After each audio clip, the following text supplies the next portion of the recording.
ফ্লোরে শাহজাহানকে সাপোর্ট করেছেন। আজকে তার হোটেল থেকে 10 কোটি টাকা ফেক কারেন্সি বেরিয়েছে।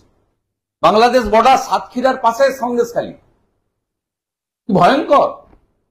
আর যত ভারতবর্ষে খুন, 2 নম্বরই, যত রকম খারাপ কাজ হচ্ছে সব অন্য রাজ্যের পুলিশ এসে এখানে ধরছে।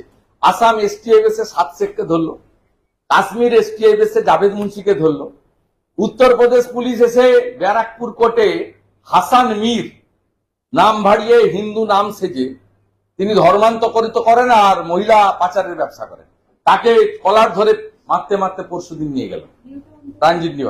আজকে বিহার এসটিএফ হিন্দি সিনেমার কায়দায় করে বিহার এসটিএফ এসে আইসিসিউর ভিতরে গুলি করেছে, যেখানে যত ভারতবর্ষে রোহিঙ্গা পাবেন সব পশ্চিমবঙ্গ থেকে আধার, এপিক কার্ড, বার্থ সার্টিফিকেট বানিয়েছে মমতা খালার লোকেরা। আর যত জঙ্গি, গুন্ডা যত পাবেন গোটা ভারতবর্ষ থেকে সেফেস্ট প্লেসড হচ্ছে পশ্চিমবঙ্গ। বেকারত্বের হাত, শিক্ষা বিপর্যয়ের হাত, শিল্প তাড়ানোর হাত, নারী সুরক্ষা তলানিতে চলে যাওয়ার হাবের সাথে সাথে এই বাংলা এখন খালা মমতার নেতৃত্বে জঙ্গিদের, দুষ্কৃতকারীদের হাবে পরিণত হয়েছে। চেন্নাইতে দেখা যাচ্ছে উনি তো শিল্প হাব করতে পারেননি। কাল প্রধানমন্ত্রীজি ভালো করে ব্যাখ্যা করে বলে গেছেন,